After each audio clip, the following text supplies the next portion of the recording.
Hello students, good morning. आज का हमारा टॉपिक है कोशिश इंटीग्रल फार्मूला। जो प्रीवियसली हमने जो लास्ट टॉपिक किया था थियरम वाला, उसका कंटिन्यू टॉपिक है। दैट मीन्स उस टाइम पे भी मैंने बार बार आपको दोनों लेक्चर्स में समझाया था कि ये जो टॉपिक है अगर ये अप्लाई नहीं होता, मतलब कि वो जो आउटसाइड कैपिटल सी हो रहा था, यानी कि आपके जो नीचे पोल्स मिल रहे थे, जैसे कि यहाँ पे ये है, तो ये जो पोल्स मिलते थे वो अगर सर्कल के आउटसाइड हो जाते थे तो वहां पे हम लोग कोशी इंटीग्रल थ्योरम ही अप्लाई करते थे, क्योंकि ऑलरेडी वो पोल्स बाहर है तो उसका कंसीडर अंदर नहीं करना है।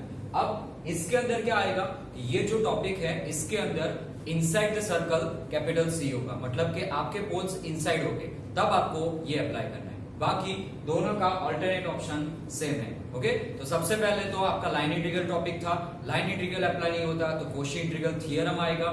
थ्योरम अप्लाई करो, उसकी टेक्निक सम सॉल्व करने की, और इसकी दोनों के सेम है। ओके, अब वो अप्लाई कर रहे हो, अगर आपको कोई पोल्स सर्कल के अंदर मिल रहा है तब आपको फॉर्मूला में आ जाना है, और सारे पोल्स अगर आउटसाइड मिल रहे हैं, बाहर मिल रहे हैं, तो आपको कोशी इंटीग्रल थ्योरम के हिसाब से आंसर 0 लिख दें। डन। सो पहला टॉपिक लाइन इंटीग्रल आया, वो नहीं हुआ तो थ्योरम भी नहीं हुआ तो अब आएगा आपका फॉर्मूला। ये जो अभी मैंने बताया वो आपका आइडेंटिफिकेशन है, यानी कि एग्जाम में अगर क्वेश्चन आता है तो सबसे पहले इसी सीक्वेंस में आपको चेक करना है, पहले लाइन इंटीग्रल, वो नहीं होता तो इंटीग्रल थ्योरम, और वो नहीं आता तब आपको फॉर्मूला के अंदर आना है। और इस चैप्टर का ये लास्ट टॉपिक है। ओके, इसके अंदर टोटल हमने तीन टॉपिक पढ़े हैं, तीनों इंपॉर्टेंट है, तीन में से 2 के क्वेश्चंस आने के सबसे ज्यादा चांसेस है। एक और बात, कोशी इंटीग्रल जो फॉर्मूला है मैंने अभी ओवरऑल ले लिया, इसके अंदर मैक्सिमम मॉड्यूलस थ्योरम भी अप्लाइड होता है, बट उसके सम और इसके सम जो करेंगे वो दोनों सिमिलर है, इसकी वजह से एक ही टॉपिक के अंदर मैंने कंसिडर कर दिया है। सो टोटल 4 टॉपिक है, 4 में से जो चौथा टॉपिक था इसके अंदर कंबाइंड इसी से सॉल्व होता है, वो ज्यादा कुछ वेरिएशन नहीं, खाली क्वेश्चन के अंदर वेरिएशन आता है, तो वो जो क्वेश्चन आएगा तब मैं आपको वहां पे बता दूंगा। ओके, बाकी दोनों सेम है। तो पहले कोशी इंटीग्रल फार्मूला है क्या वो समझ लेते हैं। तो if f of z is analytic inside and on a closed curve C, मतलब कि इनसाइड C तो होना चाहिए और on a closed, sorry and नहीं आएगा, यहाँ पे फॉर आएगा, मतलब दोनों में से एक चीज होनी चाहिए, या तो सर्कल पे या वो जो कर्व है उस पे आपका पॉइंट होना चाहिए, और f of z आपका एनालिटिक वहां पे होना चाहिए। ओके, और इनसाइड या तो इनसाइड होना चाहिए, तो आपको दोनों में से एक चीज सेट करनी है। देन इफ कैपिटल A, ये आपका एक पॉइंट है। ओके, आर्टिकल A नहीं है, ये पॉइंट है, इसलिए मैंने ऐसे मार्क किया है। So if A is any point inside capital C के अंदर है, देन ये आपका फाइनल फॉर्मूला है। ओके, बट इसको मैंने लिखा है इस तरीके से, इसका रीजन ये है, इसके अंदर क्वेश्चंस आपके इवैल्यूएट इंटीग्रल के आएंगे, मतलब कि आपको इंटीग्रेशन को इवैल्यूएट करना है, तो डेफिनेटली आपको इंटीग्रेशन की कहां पे जरूरत पड़ेगी, लेफ्ट हैंड साइड पे, उसको कुछ नहीं करना है, राइट हैंड साइड आपका आंसर आएगा। इसकी वजह से आपको ये नहीं, यही एग्जाम में याद रखना है, बट इसका जो थ्योरम अप्लाई होता है तब उसका कंक्लूजन ये निकलता है, इसमें से फिर ये कन्वर्ट करते हैं। ओके, बट आपका इंपॉर्टेंट जो है वो फॉर्मूला ये वाला है, और यही आपको एग्जाम में या क्वेश्चंस के अंदर यूज करना। डन। फॉर्मूला क्या है, ये पोर्शन हर बार बदलता रहेगा, ये आपके क्वेश्चन पे डिपेंड करता है। z माइनस ए, ये आपका एक फैक्टर है, समटाइम्स एक फैक्टर हो सकता है, 2 हो सकते हैं, 3 हो सकते हैं, कितने भी फैक्टर्स हो सकते हैं। f ऑफ z, ये जो फैक्टर यहाँ पे दिया है, और वो फैक्टर में उसी टर्म का काउंट करना है जो इनसाइड कैपिटल C है, मतलब जो आउटसाइड है वो आपके f ऑफ z के अंदर ही कंसीडर होंगे, इनसाइड होगा वही नीचे फैक्टर कंसीडर होगा। ओके, वो वापस मैं आपको सम के अंदर भी समझाऊंगा। तो f ऑफ z आपको मिलेगा, ये इंटीग्रेशन एज इट इज है, यहाँ पे आपको क्या करना है, 2 पाई है तो हर बार लिखना है f ऑफ a, ये जो f ऑफ z मिलता है उसमें z की जगह a पॉइंट जो हर बार अलग अलग होंगे वो आपको रिप्लेस करना है, देन आपका फाइनल आंसर बन जाएगा। बट ये अप्लाई करने से पहले आपको पूरी प्रोसीजर जो कोशी इंटीग्रल थ्योरम में करते थे वैसे की वैसे यहाँ पे भी करनी है। पहला कि आपको ये जो भी क्वेश्चन दिया है उसका आई लेके आपको सपोज कर देना है। ओके, सेकंड आपका है कि उसके बाद आपको ये जो सर्कल का इक्वेशन होगा, मोस्टली यहाँ पे सर्कल ही होगा, सर्कल का इक्वेशन है वो डिफाइन करना है, उसका सेंटर क्या है, रेडियस क्या है। आफ्टर दैट आपको चेक करना है कि इनसाइड कैपिटल सी है या आउटसाइड कैपिटल सी। अगर वो डिसाइड हो जाता है देन आपकी ये कंडीशन वेरीफाई, फिर आप ये फॉर्मूला अप्लाई कर सकते हो। तो इसके लिए रिक्वायरमेंट क्या खड़ी होगी, f ऑफ z, क्योंकि वो वैल्यू यहाँ पे रिप्लेस करनी है। तो फिर एफ ऑफ जेड फाइंड करो और ये वैल्यू रिप्लेस करके यहाँ पे आंसर लिख देना, आपका फाइनल आंसर बन जाएगा। ओके, स्टेप्स कॉमन है, इसके क्वेश्चंस डिफरेंट हो सकते हैं, फैक्टर डिफरेंट आएगा, ये वाले ऊपर टर्म डिफरेंट आ सकता है, बट स्टेप्स सारे सेम है। ओके, तो मैं यहाँ पे वर्किंग रूल नहीं लिखा जैसे कि इंटीग्रल थ्योरम में लिखा था, वर्किंग रूल यहाँ पे मैंने नहीं लिखा, फिर भी रिक्वायर्ड होगा तो टॉपिक के एंड में आपको लिख के दे दूंगा। ओके, बट मैं यहाँ पे जो सम सॉल्व करूंगा वो स्टेप बाय स्टेप ही करूंगा, 1 नंबर 2 नंबर 3 नंबर ऐसे स्टेप वाइज लिख के ही करूंगा, और ट्राई करना एग्जाम में आप ऐसे ही करो जिससे आपके स्टेप्स कॉमन बने रहे। ओके, तो कोई नया सम आए तो कोई प्रॉब्लम ना आए। चलो सॉल्यूशन स्टार्ट करते हैं। सॉल्यूशन के अंदर सबसे पहले तो आपको ये जो इंटीग्रल दिया है इसको हम आई से डिनोट करते हैं, 11th 12th में भी आप लोग जानते होंगे आई से डिनोट करना है, तो पहले आई से डिनोट कर दो। Here capital I is equal to integration C cos pi z upon z minus 1 into D Z, ये डिनोट कर दिया। ओके, अब नीचे आपको सर्कल को डिफाइन करना है, तो सर्कल डिफाइन करते हैं, ये पहले लिख देना, फिर आपका फर्स्ट स्टेप आएगा जिसका ऑलवेज आपको सर्कल को डिफाइन करना है। तो फर्स्ट स्टेप सर्कल डिफाइन करते हैं।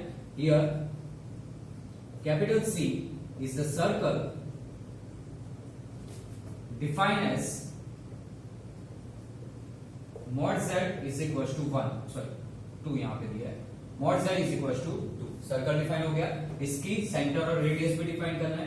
सो विथ सेंटर, सेंटर क्या आएगा, मैंने प्रीवियस लेक्चर में भी समझाया था कि z के बाजू में कुछ नहीं है मॉड्यूलस में, तो आपका सेंटर रहेगा 0 0, तो 0, 0 एंड रेडियस, और वो आएगी आपकी ये जो वैल्यू है वही राइट हैंड साइड, और वो आ गई 2।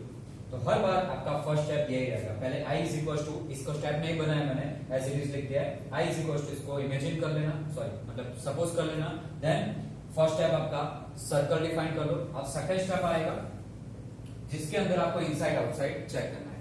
हर बार जैसे ही सर्कल डिफाइन कर लो तो आपको पहले फिगर बनानी है, पॉसिबल है तो पेज में जगह है तो साइड में बना देना, और ऐसा है तो बीच में बना के फिर नीचे सेकंड स्टेप स्टार्ट करोगे तो भी चलेगा। मेरे पास इतना बॉडी इसलिए मैं साइड में बना रहा हूं। ओके, तो पहले सर्कल की फिगर बनाते हैं। सेंटर आपका है 0 0, so this is the centre 0, 0, X axis Y axis, radius 2 है। ओके, तो ऊपर यहाँ पे 2 आएगी, यहाँ पे 2 आएगी, यहाँ पे और यहाँ पे, इस हिसाब से सर्कल ड्रॉ कर देता हूं मैं। ओके,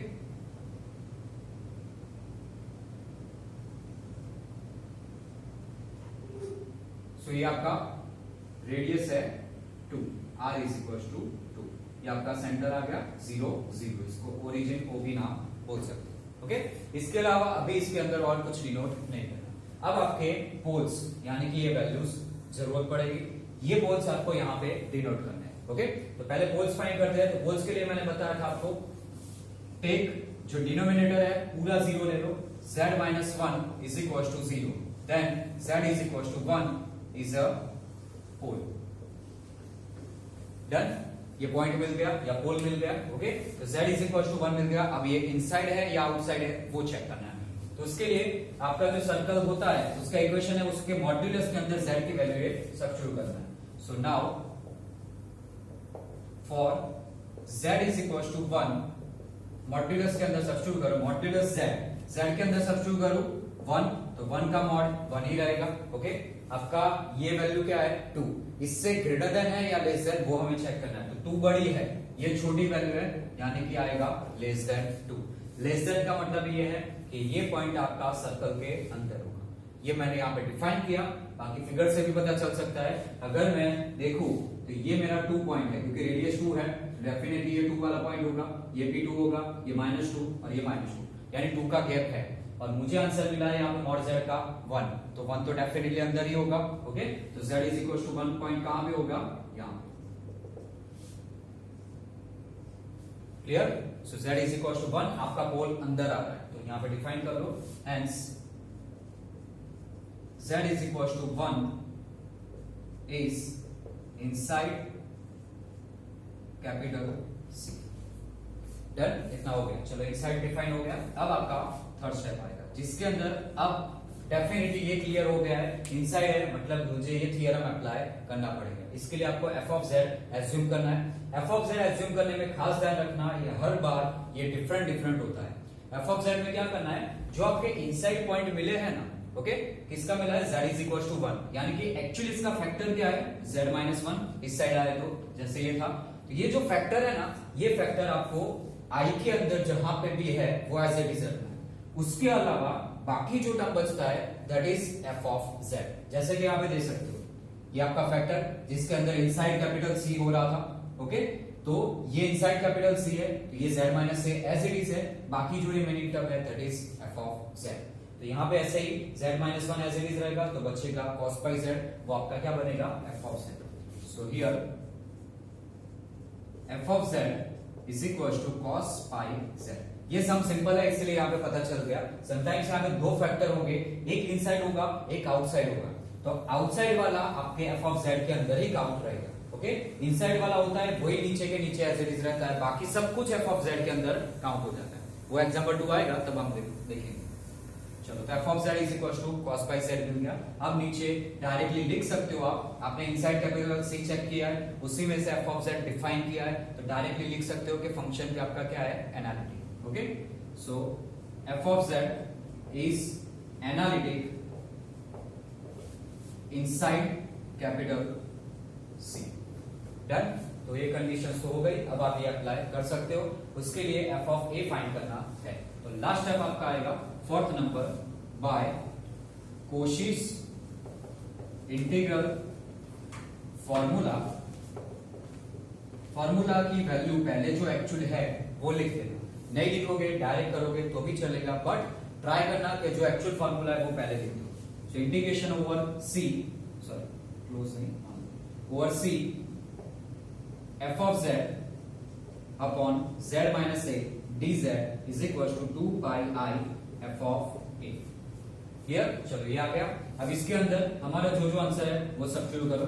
f ऑफ z हमारा क्या है, cos pi z, and definitely her bar left hand side का आंसर तो आपका वही होगा जो एक्चुअल क्वेश्चन है, तो डायरेक्टली लिख दोगे तो भी चलेगा, z माइनस 1 dz। यहां से आपको कंपैरिजन से पता चलेगा कि आपके a की वैल्यू क्या है। ये z माइनस a था, यहाँ पे z माइनस 1 है, तो a इज इक्वल टू क्या मिलेगा, 1, दोनों माइनस है, सो आपका a पॉजिटिव 1 ही रहेगा, तो a इज इक्वल टू क्या मिला, 1, तो यहाँ पे लिख देता हूं 2 पाई i। या तो दो ऑप्शन है, डायरेक्टली a की जगह f ऑफ 1 लिख दो, या फिर दूसरा ऑप्शन, इसको मैं ऐसे लिख रहा हूं, f ऑफ z क्या था आपका, cos पाई z, तो वही वैल्यू यहाँ पे लिख दो, और z इज इक्वल टू जो आपका आंसर है यानी कि a की वैल्यू 1 वो लिख दो। बुक के अंदर इसने ऐसे दिया है, आप डायरेक्टली f ऑफ 1 करके लिखोगे और फिर इसके अंदर z की जगह 1 रखोगे तो भी चलेगा, दोनों में से जो वैलिड लगे वो कर सकते हो। सो सिंपल अभी ये है कि फंक्शन जो है वो लिख दो, और z इज इक्वल टू आपका ये जो पॉइंट है a की जगह पे वो यहाँ पे मार्क कर दो, या फिर वो भी नहीं लिखना तो आपका जो पोल है जो इनसाइड मिला है वो यहाँ पे लिख देना है, simple 2 pi i cos pi z। अब z की वैल्यू क्या है, 1, तो बचेगा ओनली cos पाई, z तो 1 हो गया, cos पाई आंसर क्या होता है, -1 होता है, सो 2 pi i into -1, so final answer is -2 pi i, जो आपका क्वेश्चन था इसके बराबर, cos pi z upon z minus 1 into dz। This is the final answer. Clear, तो अगेन एक बार रिपीट कर देता हूं, आपका स्टेप कॉमन रहेगा, पहला सर्कल डिफाइन करना है, सेकंड आपका ये जो इनसाइड आउटसाइड है वो चेक करना है, आउटसाइड वाले पॉइंट है यहाँ पे शो कर दो, फिर उसका काम खत्म, उसको देखना नहीं है। इनसाइड वाले पॉइंट है उसका जरूरत पड़ेगी यहाँ पे, नीचे आपका थर्ड स्टेप है उसमें फंक्शन डिफाइन करना है f ऑफ z, तो जो इनसाइड वाले पॉइंट है उसके फैक्टर निगलेक्ट कर दो, मतलब वो निकाल दो, बाकी जो रिमेनिंग टर्म बचेगा वो आपका f ऑफ z बनेगा। f ऑफ z मिल गया, एनालिटिक हर बार यही सेंटेंस आएगा, डेफिनेटली इनसाइड के अंदर चेक करो, देन कोशिश इंटीग्रल फार्मूला अप्लाई करो, वैल्यू सब्स्टिट्यूट करो, आपका आंसर बन जाएगा। क्लियर, अब दूसरा एक वेरिएंट है इसका, एग्जांपल नंबर 2 का वो देखते हैं। एग्जांपल नंबर 2, इसके अंदर चेक करो, ये z² + 1 है, नीचे z² - 1 है, ऊपर कोई भी वैल्यू है डजंट मैटर, वो आपका फंक्शन z ही बनने वाला है, उसकी जगह आप z की जगह वो जो इनसाइड वाला पॉइंट है वही सब्स्टिट्यूट करने वाले हो। सो ऊपर की वैल्यू से इतना फर्क नहीं पड़ेगा, जो मैटर करता है वो है आपका नीचे का टर्म। ओके, और वो ऑलवेज फैक्टर फॉर्म में होना चाहिए। फैक्टर फॉर्म लाइक के z प्लस ए, z माइनस ए, एक ही जगह पे कोई भी वैल्यू हो सकती है, 1 2 3 4 5 ऐसे। तो इस तरीके से होना चाहिए, वो जो आप बोलते हो ना लीनियर इक्वेशन, वैसे एक वेरिएबल हो और एक कांस्टेंट हो, बीच में प्लस या माइनस हो, इसके अलावा और कुछ होना नहीं चाहिए। ऐसा स्क्वायर फॉर्म कभी भी जरूरत नहीं। ओके, क्योंकि कोशिश इंटीग्रल थ्योरम फॉर्मूला जो है उसके अंदर नीचे फैक्टर दिया था।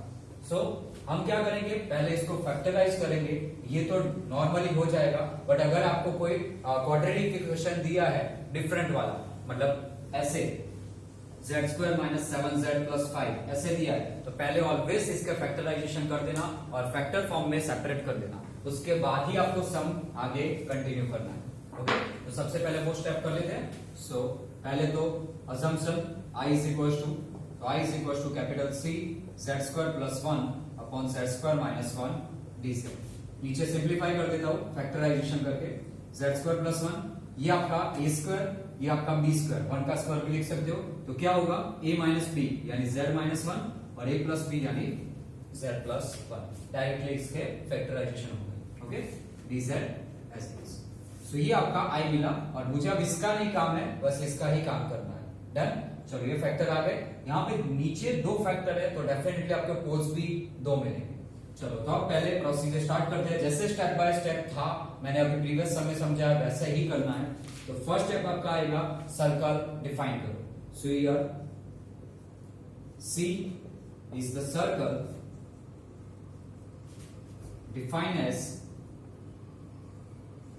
क्या है सर्कल का equation, mod z minus 1 is equal to 1। Okay, with centre, चलो सेंटर ध्यान से सिलेक्ट करना। सेंटर के अंदर क्या है, यहाँ पे z के साथ कुछ वैल्यू दी है, तो पहले ये डिसाइड करो कि ये रियल नंबर है या इमेजिनरी नंबर है, मतलब कि i वाला है या i के अलावा।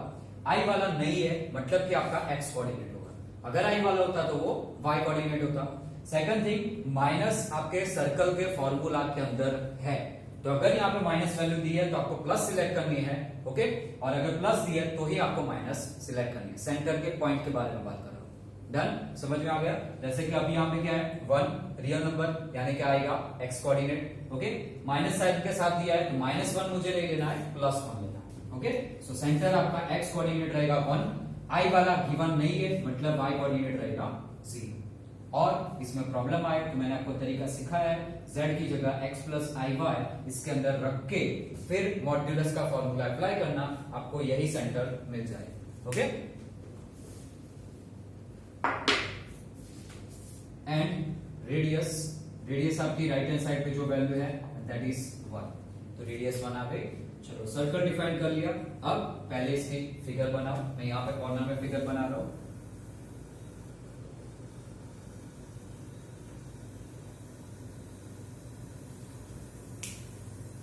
हमारा सेंटर 1 0 है जो राइट हैंड साइड पे आएगा, तो y एक्सिस थोड़ा इस साइड ड्रॉ कर लेता हूं। ओके, सो ये आपका 1 पॉइंट है, यानी कि 1 0 सेंटर बनेगा। ओके, रेडियस आपकी 1 है, सो डेफिनेटली यहां से होके यहां पे जाएगी, यहां पे क्यों टच करेगी, ये डिस्टेंस आपका 1 है, रेडियस भी 1 है, सो डेफिनेटली आपका सर्कल यहां से टच करके नहीं मिलेगा। Okay,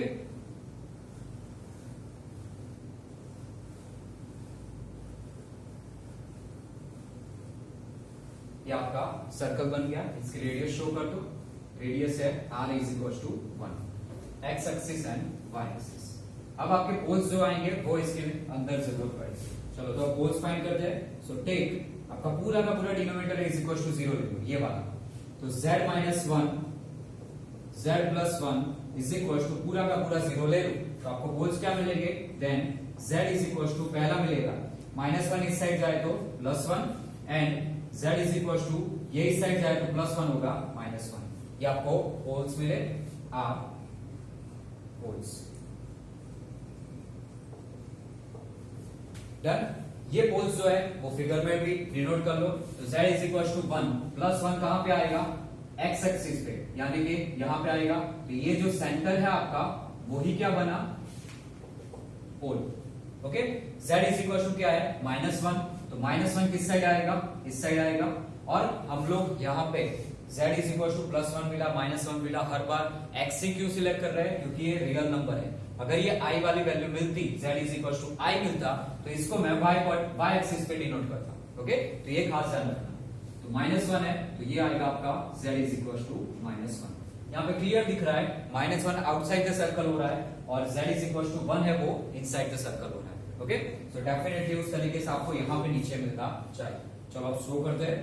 so for first pole z is equal to 1। Okay, इसके अंदर रखना है मॉड्यूलस वाली लेफ्ट हैंड साइड की वैल्यू। तो मॉड्यूलस z माइनस 1, इसका आंसर क्या रहेगा, z की जगह 1 रखूं तो 1 माइनस 1 दैट इज 0, और 0 वैल्यू 1 से कैसी है, 1 से कैसी है, छोटी। तो definitely z is equal to 1 क्या होना चाहिए, इनसाइड, जो यहाँ पे हमें दिख रहा है। ओके, नीचे सेंटेंस लिख दो।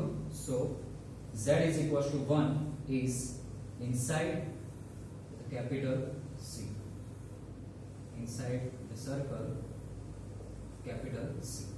अब सेकंड बोल क्या है, -1, ये वाला। इसके लिए भी सेम यही चेक करना है। तो mod z minus 1 is equal to z की वैल्यू -1, एक और -1 ऑलरेडी है, तो -1 क्या हो जाएगा, -2। मॉड्यूलस के अंदर माइनस हो तो हम लोग आंसर क्या करते हैं, +2 कर देते हैं। तो ये क्या मिला, +2। एक्चुअल आंसर क्या है, 1। उससे ये आंसर कैसा मिला, बड़ा, यानी कि ग्रेटर देन 1। ग्रेटर देन मिला तो आउटसाइड होना चाहिए, जो यहाँ पे दिख रहा है। ओके, तो ये कंफर्मेशन मिलता है यहां से आपका, बट ये तो हर बार शो करना है। So z is equal to -1 is outside the circle capital C। Done, define कर लिया मैंने, इनसाइड आउटसाइड भी चेक कर लिया। अब आपका थर्ड स्टेप आता है और वो है f of z। Always remember, यहीं से आपका इंटीग्रल थ्योरम यानी कि लास्ट टॉपिक और फॉर्मूला यानी कि ये वाला टॉपिक, दोनों यहां से स्प्लिट होते हैं। अगर दोनों के दोनों आंसर आउटसाइड मिल गए होते तो यहाँ पे मैं डायरेक्टली लिख देता bye Cauchy's integral theorem answer is 0। Okay, but inside मिला तो आपको ये फॉर्मूला, कोशिश इंटीग्रल फॉर्मूला, ये वाला मेथड अप्लाई करना है। तो ये दोनों स्टेप तो दोनों के अंदर कॉमन रहते हैं। चलो अब थर्ड स्टेप अप्लाई करते हैं। थर्ड स्टेप के अंदर आपको अप्लाई करना है f ऑफ z। तो f ऑफ z डिसाइड करने में अब ध्यान रखना, प्रीवियस क्वेश्चन में एक ही फैक्टर था, यहाँ पे 2 फैक्टर है।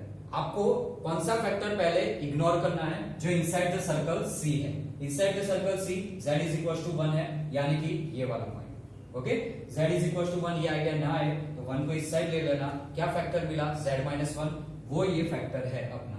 ओके, यानी कि कोशिश इंटीग्रल फार्मूला के अंदर जो नीचे फार्मूला होता था, एक्चुअल फार्मूला इसका क्या था, integration over c f of z upon z minus a dz, ये आपका लेफ्ट हैंड साइड था।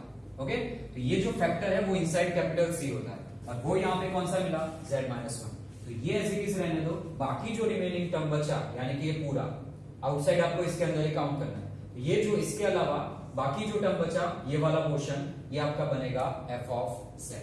ओके, सो सिलेक्शन में ऑलवेज ध्यान रखना, इनसाइड कैपिटल C है, वो पॉइंट है, वो फैक्टर है, वो निकाल दो, बाकी रिमेनिंग टर्म है that is f of z। Okay, चलो तो अब f ऑफ z यहां पे लिख देते हैं। So f of z is equal to, directly मैं लिख रहा हूं z² प्लस 1 अपॉन ये वाला फैक्टर जो आउटसाइड है वो लिखना है, इनसाइड नहीं लिखना है। ओके, z प्लस 1 यहां पे मिल गया। चलो f ऑफ z मिल गया, नीचे स्टेटमेंट लिख दो, f of z is analytic inside capital C। Okay, चलो ये हो गया। अब आपका last step fourth, by Cauchy's integral formula.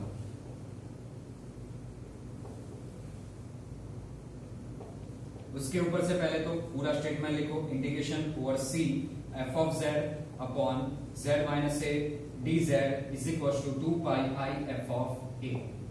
अब आपका जो क्वेश्चन है वो लिखो, f ऑफ z यानी कि ये पूरा टर्म आएगा, बट अगर ये नहीं लिखना तो ऐसे भी लिख सकते हो, जो आपका ओरिजिनल I था, क्वेश्चन था, वो लिख सकते हो। ओके, तो z² plus 1 upon z minus 1 z plus dz। Selection में ध्यान रखना कि आपका ए पॉइंट कौन सा है। ए पॉइंट वो है जिसके अंदर आपका इनसाइड कैपिटल सी हुआ। इनसाइड कहां पे हुआ था? 1 के अंदर। तो आपके ए की वैल्यू क्या मिलेगी? 1। तो यहां पे लिखो 2 पाई आई एफ ऑफ ए, यानी कि आपका एफ ऑफ जेड, ये पूरा का पूरा पहले लिख दो, Z square plus 1 and Z plus 1। अब क्या करो, ये जो पॉइंट है वो z इज इक्वल टू करके मैं यहां पे लिखूंगा, और वो कौन सा आएगा? जिसके अंदर आपका इनसाइड कैपिटल सी हुआ है। ओके, तो एफ ऑफ जेड यहां पे एज इट इज लिख देना, इनसाइड कैपिटल सी वाला पॉइंट यहां पे लिख दो। अब z की जगह 1 यहां पे सब्स्टिट्यूट कर दो, तो 2 पाई I as it is, z की जगह 1 स्क्वायर 1 ही रहेगा, तो 1 प्लस 1 होगा, z की जगह 1 प्लस 1, ये बनेगा 2, ये बनेगा 2 कैंसिल, तो रिमेनिंग सिर्फ टर्म बचेगा 2 पाई आई। तो आपका जो रिक्वायर्ड आंसर था z square plus 1 z minus 1 z plus 1 dz, ये आंसर आपका ये। ओके, सब लोग सोच रहे होंगे कि इस इंटीग्रेशन का आंसर हमें इस तरीके से क्यों फाइंड कर रहा है। तो जरूरी नहीं है हर बार आप इंटीग्रेशन फॉर्मूला के हिसाब से ही करो। समटाइम्स इंटीग्रेशन ऐसा होता है कि फॉर्मूला के हिसाब से या तो कॉम्प्लिकेटेड होगा या समटाइम्स नहीं भी मिलता, तो तब ये जो फॉर्मूलाज होते हैं इसकी जरूरत पड़ती है। यानी कि अगर मैं इसको सॉल्व करने जाऊं तो बहुत टिपिकल रहेगा। ओके, जो मैंने इजीली कर दिया यहाँ पे। समटाइम्स ऐसा भी होता है कि बाय फॉर्मूला इजी भी होता है। ओके, बट इस तरीके से इसलिए करते हैं क्योंकि ये सिलेबस के अंदर कंसिडर है, और ये आपका अल्टरनेट ऑप्शन है। इंटीग्रेशन आपको फॉर्मूला या रूल से नहीं मिल रहा या कॉम्प्लिकेटेड लग रहा है तो आप इस तरीके से सॉल्व कर सकते हो, बट रिक्वायर्ड कंडीशन है कि आपका इनसाइड कैपिटल सी होना चाहिए, उसके ऊपर से फंक्शन एनालिटिक होगा, उसके ऊपर से ये थ्योरम अप्लाई होगा। डन, होप सो आप लोगों को ये समझ में आ गया होगा। ऑलवेज याद रखना, अभी भी बोल रहा हूं बार बार कि यहाँ पे ये 2 स्टेप है, यहां तक पिछले वाला टॉपिक और ये टॉपिक सेम है। यहां से अगर इनसाइड कैपिटल सी मिलता है तभी फॉर्मूला अप्लाई करना है, और आउटसाइड ही मिलता है तो आपका प्रीवियस जो टॉपिक था थियरम वाला, यानी डायरेक्ट आंसर 0 हो जाता है, वही लिखना है। ओके, दोनों सिमिलर टॉपिक है, याद रखना, इंपॉर्टेंट बहुत टॉपिक है। ये जो 3 टॉपिक मैंने इस चैप्टर के अंदर करवाया, 3 में से 2 डेफिनेटली क्वेश्चंस आएंगे। मतलब ये पूरा यूनिट इन 3 मेथड पे डिपेंड करता है। नेक्स्ट लेक्चर्स के अंदर इसके और सम हम देखेंगे। Thank you so much, have a nice day.